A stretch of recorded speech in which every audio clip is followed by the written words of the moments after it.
Good evening everyone. जैसा कि आपको ऋषिकेश सर ने बताया कि स्टडी मटेरियल का यूज कैसे करना चाहिए, उसको किस तरह से पढ़ना चाहिए, नोट्स कैसे बनाने चाहिए और प्रॉपरली कॉपीज को किस तरह से मेंटेन करना चाहिए, और भी कई आपको पढ़ने के तरीके बताए गए। इन सभी तरीकों से हम क्या करना चाहते हैं, मेन हमारा ऑब्जेक्टिव क्या है। तो आज यहां पर आप सभी का एक ही ऑब्जेक्टिव है, एक ही टारगेट है, और वो है IIT JEE। आप सभी अपने इस टारगेट एग्जामिनेशन को क्लियर करने के लिए कैसे कर सकते हैं क्लियर, इसके लिए यहां पर आए। अब IIT JEE ये तो हमारा फाइनल टारगेट है, फाइनल एग्जामिनेशन है। इससे पहले हम अपने फाइनल एग्जामिनेशन की प्रिपरेशन के लिए टेस्ट की प्रिपरेशन करते हैं। मतलब ये सभी जो मेथड आपको सर ने बताया, उनका अभी शॉर्ट टर्म टारगेट टेस्ट की प्रिपरेशन करना है। अगर आपका टेस्ट बहुत अच्छे से जाता है, इसका मतलब आप एक एक स्टेप जेई के साइड बढ़ रहे हैं, AIEEE एग्जाम के साइड बढ़ रहे हैं, आपके टारगेट एग्जामिनेशन की ओर बढ़ रहे हैं। और बिल्कुल इसका अपोजिट कि अगर आप टेस्ट अच्छे से नहीं दे पाते, टेस्ट में आपका परफॉर्मेंस अच्छा नहीं रहता है, तो फिर नो डाउट आप अपने टारगेट एग्जामिनेशन से दूर जा रहे होते हैं। तो सबसे पहली बात तो मैं ये करना चाहता हूं कि आखिर टेस्ट का मतलब क्या होता है, इसका मीनिंग क्या है। टेस्ट, जब भी आप कोई टेस्ट देते हैं तो ये टेस्ट ना केवल आपके नॉलेज को चेक करता है, बल्कि ये आपकी ओवरऑल पर्सनैलिटी को चेक करता है। आपके अंदर किस तरह की कमियां हैं, उन सभी को आप टेस्ट के थ्रू चेक कर सकते हैं, और उन सभी कमियों को जानकर आप उन्हें ठीक कर सकते हैं। ऐसा नहीं कि सिर्फ नॉलेज, बल्कि आपकी पर्सनैलिटी के बहुत सारे जो पार्ट्स हैं, लाइक कॉन्फिडेंस, टेम्परामेंट, ये सभी बातें टेस्ट के थ्रू चेक होती हैं। और अगर आपका टेस्ट अच्छा है, इसका मतलब आपकी पर्सनैलिटी भी उतनी ही अच्छी मानी जाती है। तो फाइनली मैं ये कह सकता हूं कि टेस्ट आपकी ओवरऑल पर्सनैलिटी को रिफ्लेक्ट करता है और उस पर्सनैलिटी को डेवलप करने में आपकी हेल्प करता है। अब टेस्ट का मतलब हम एक और एग्जांपल से समझते हैं। जैसे एक डॉक्टर और पेशेंट का एग्जांपल लेते हैं कि अगर कोई पेशेंट किसी डॉक्टर के पास जा रहा है, तो डॉक्टर उसको कोई भी ट्रीटमेंट देने से पहले उसके कुछ टेस्ट करता है। अब वहां पर भी डॉक्टर को कुछ टेस्ट करने की जरूरत पड़ती है। बिना टेस्ट किए, बिना टेस्ट का रिजल्ट आए, वो कोई भी ट्रीटमेंट उस अपने पेशेंट को नहीं दे सकता। तो वो इसलिए टेस्ट करता है जिससे कि उस पेशेंट के अंदर किस टाइप की कमजोरियां हैं, किस टाइप के डिसीज बीमारियां हैं, वो उस डॉक्टर को पता चल जाए। अगर उसे कमजोरियां पता चल जाएंगी तो वो उसके अकॉर्डिंग उसको ट्रीटमेंट दे पाएगा। तो टेस्ट का ये मेन टारगेट होता है कि आप अपनी कमजोरियों को समझें और उनको बाद में रिपीट ना करें, उनको दूर कर दें। अब संडे के दिन जो आपके टेस्ट होते हैं, उनका सबसे बड़ा ऑब्जेक्टिव यह है कि उन टेस्ट के थ्रू आपके एक बड़े टारगेट एग्जामिनेशन को छोटे छोटे पैकेट्स में, मॉड्यूल्स में डिवाइड किया गया है। इसका सीधा सा मतलब यह निकलता है कि आप टेस्ट के थ्रू IIT JEE AIEEE की स्टेप बाय स्टेप प्रिपरेशन करते चले जाते हैं। आप अगर टेस्ट बिल्कुल सीरियसली देते हैं, तो जैसा एमरोज ने बताया, अगर आप टेस्ट को IIT JEE मानकर ही देते हैं, तो आप जितने बार टेस्ट देते हैं, मान लीजिए कि आपने उतने बार IIT का एग्जाम दे दिया, आप उसके आदी हो जाते हैं। आपको बिल्कुल भी नयापन नहीं लगता जब आप IIT JEE का एग्जाम देते हैं, अपना मेन एग्जाम देते हैं। तो टेस्ट का मेन ऑब्जेक्टिव होता है कि आप स्टेप बाय स्टेप अपने टारगेट की ओर पहुंचते जाते हैं, पर उसके लिए एक ही कंडीशन है कि आप टेस्ट सीरियसली देना होगा। आपको हर एक test IIT JEE AIEEE examination मानकर देना होगा।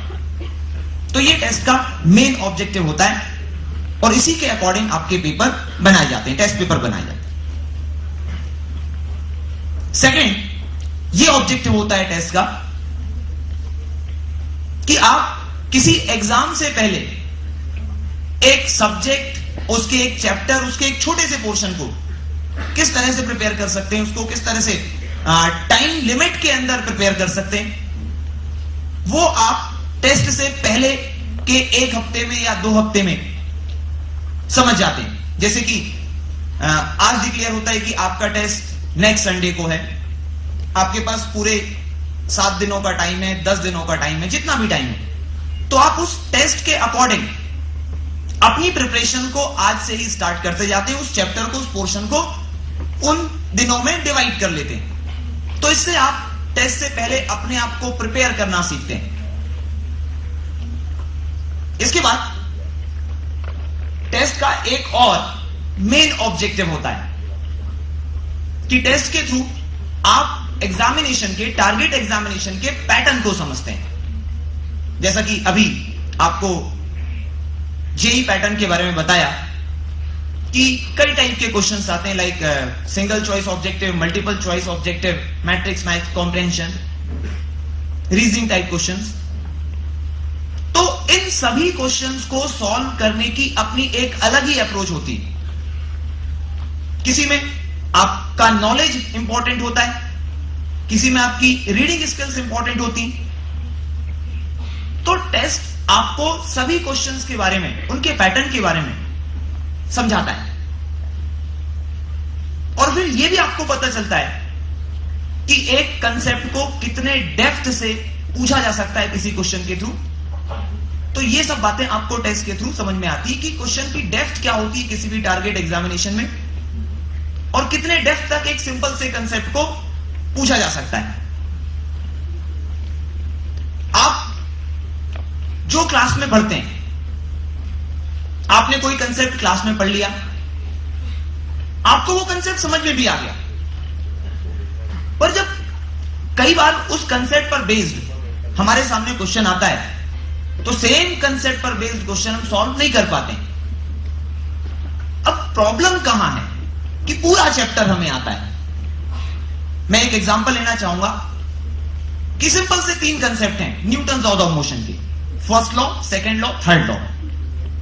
और ये रूल हम 7th क्लास में, 8th, 9th में भी पढ़ चुके होते हैं, हमें मालूम होते हैं, और 11th क्लास में भी हम उनको पढ़ रहे होते हैं।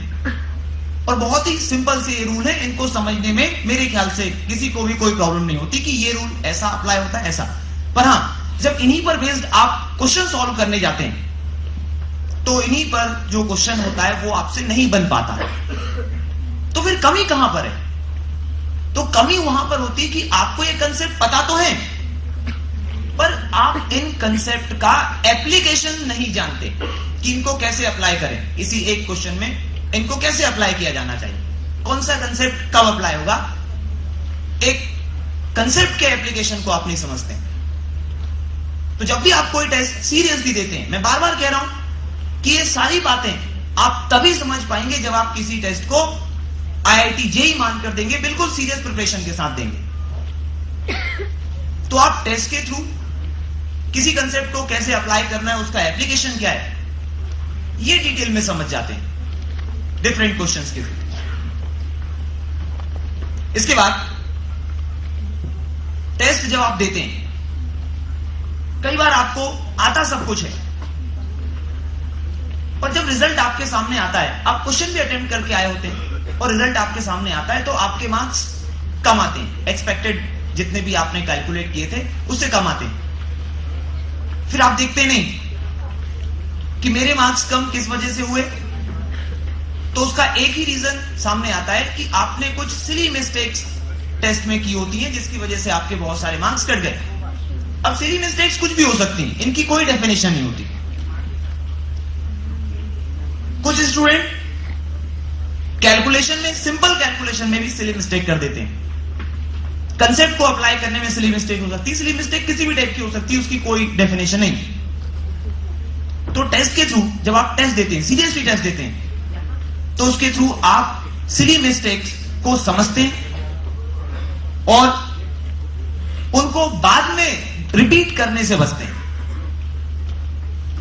जिससे आपकी एक्यूरेसी बढ़ती है, क्वेश्चन आपके बिल्कुल परफेक्ट सॉल्व होते हैं। जैसे कि रवि बोरास्कर का आंसर, कि वो क्वेश्चन ललित बिहानी के इक्वल ही अटेम्प्ट करता था, दोनों इक्वल अटेम्प्ट देते थे, पर रवि में एक बात थी कि उसके क्वेश्चन गलत नहीं होते थे। गलत नहीं होते थे मतलब वो सिली मिस्टेक नहीं करता था। तो ये सब बातें हम टेस्ट के थ्रू ही समझ सकते हैं। टेस्ट नो डाउट हमारे कॉन्फिडेंस को बढ़ाने में हेल्प करता है, क्योंकि आपको नॉलेज है, पूरा नॉलेज है, पर आपको अपने नॉलेज पर कॉन्फिडेंस नहीं है। जैसे मुझे मालूम है मुझे क्या बोलना है, पर मुझे अपने आप पर कॉन्फिडेंस नहीं है, तो मैं इस स्टेज पर 1 मिनट भी खड़े नहीं हो सकता। कॉन्फिडेंस होना चाहिए आपको अपने नॉलेज पर, अपने आप पर। अगर कॉन्फिडेंस है तो आप कंफ्यूज करने वाले ऑप्शंस में से सही ऑप्शन को टिक कर पाएंगे। अगर इस साल का आप जेईई का पेपर देखा है आपने, तो उसमें क्वेश्चन तो सिंपल थे, मैं फिजिक्स की बात कर रहा हूं, तो क्वेश्चन सिंपल थे, पर ऑप्शंस उन क्वेश्चंस को और डिफिकल्ट बना रहे थे। तो यहां पर आपका कॉन्फिडेंस सामने आएगा कि नहीं, मैं कॉन्फिडेंट हूं, ये आंसर ही सही हो सकता है। इस मेथड के साथ आप उस क्वेश्चन को, उसके आंसर को टिक कर देते हैं और वो आंसर सही हो जाता है। तो बहुत कुछ टेस्ट के थ्रू हमें अपने कॉन्फिडेंस को इंक्रीज करने में हेल्प मिलती है।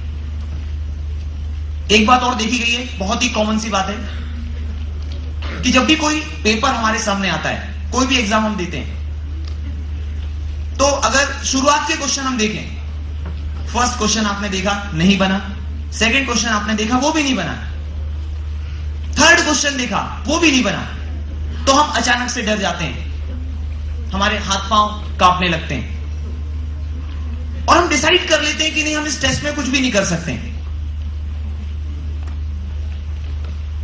जबकि 2, 3, 4 क्वेश्चन देखकर आप पूरे पेपर के बारे में किसी भी टाइप का डिसीजन नहीं ले सकते। आगे किस टाइप के क्वेश्चन आने वाले, इनके बारे में आप कुछ नहीं कह सकते। पर नहीं, अगर आप 2-3 क्वेश्चन ही देखकर अपना कॉन्फिडेंस डाउन कर देते हैं, कॉन्फिडेंस नहीं, यहां पर मैं कहूंगा टेम्परामेंट की, आपका टेम्परामेंट डाउन हो जाता है, तो आपको भले ही सब कुछ आता है, पर आप सब भूल चुके होते हैं। उस टेम्परामेंट, शॉर्ट टेम्परामेंट की वजह से आप सब कुछ भूल चुके होते हैं। तो एक टेस्ट आपको अपना टेम्परामेंट स्ट्रॉन्ग बनाने में हेल्प करता है, आपका टेम्परामेंट स्ट्रॉन्ग बनाता है। टेस्ट का एक सबसे इंपॉर्टेंट या एक पॉइंट मैं आपको बताना चाहता हूं कि एक स्टूडेंट के पास किसी एग्जाम को सेलेक्ट करने के लिए पूरा नॉलेज है, मतलब उस एग्जाम के सिलेबस से रिलेटेड उसको पूरा नॉलेज है, कंप्लीट नॉलेज है, पर उसकी स्पीड बहुत कम है, वो टाइम मैनेज नहीं कर पाता है, एक क्वेश्चन को टाइम लिमिट के अंदर या पूरे क्वेश्चन पेपर को टाइम लिमिट के अंदर सॉल्व नहीं कर पाता है, तो फिर उसका नॉलेज किसी काम का नहीं रह जाता है। क्योंकि अगर आपके पास नॉलेज है तो ऐसा नहीं कि आपको किसी भी एग्जाम में अनलिमिटेड टाइम मिलने वाला है, एक लिमिटेड टाइम के अंदर ही आपको पूरा पेपर सॉल्व करना होगा, और लिमिटेड टाइम के अंदर आप पूरा पेपर तभी सॉल्व कर पाएंगे जब आपको टाइम मैनेज करना आता है, आपको पता है कि टाइम कैसे मैनेज किया जाता है, और टाइम मैनेजमेंट क्या होता है, किस तरह से हमें क्वेश्चंस को सॉल्व करना चाहिए, जो क्वेश्चंस पहले हमें सबसे पहले अच्छे से आते हैं उनको सॉल्व कर लें, फिर डिफिकल्ट क्वेश्चंस को लास्ट में सॉल्व करें। इस तरह से आप टेस्ट के थ्रू अपना टाइम मैनेज करना सीखते हैं, उस टेस्ट पेपर के टाइम लिमिट के अंदर उस टेस्ट पेपर को सॉल्व करने के बारे में सीखते हैं। लास्ट में जब आपका टेस्ट हो जाता है तो कुछ दिनों के बाद रिजल्ट आता है, रिजल्ट में बहुत अच्छे मार्क्स आते हैं सभी के, और साथ ही साथ एक रैंक एनालिसिस रिपोर्ट भी आती है जो नोटिस बोर्ड पर आपने देखी होगी जीटी के। तो उस रैंक एनालिसिस रिपोर्ट का अपनी एक अलग ही इंपॉर्टेंस है। उस रैंक एनालिसिस रिपोर्ट के थ्रू आप अपनी एक्चुअल पोजीशन समझते हैं कि आप कहां स्टैंड कर रहे हैं, आपकी क्लास में पोजीशन क्या है, और आपकी जितने भी स्टूडेंट जीटी में आपके इक्विवेलेंट बैच के हैं उनमें आप कहां स्टैंड कर रहे हैं। तो रैंक एनालिसिस के थ्रू आप अपनी पोजीशन को समझते हैं और उस पोजीशन को आपको और इंप्रूव करना चाहिए नेक्स्ट टेस्ट में। तो ये सारी बातें हमें टेस्ट से सीखने को मिलती हैं। आप किसी भी टेस्ट को नेक्स्ट टाइम जब भी दें, पूरी प्रिपरेशन के साथ, जेई एग्जाम समझकर, AIEEE का एग्जाम समझकर दीजिए। आपको ये पूरी गारंटी है कि आप अपने टारगेट एग्जामिनेशन तक पहुंच जाएंगे। फाइनली मैं नेक्स्ट टेस्ट के लिए आपको बेस्ट ऑफ लक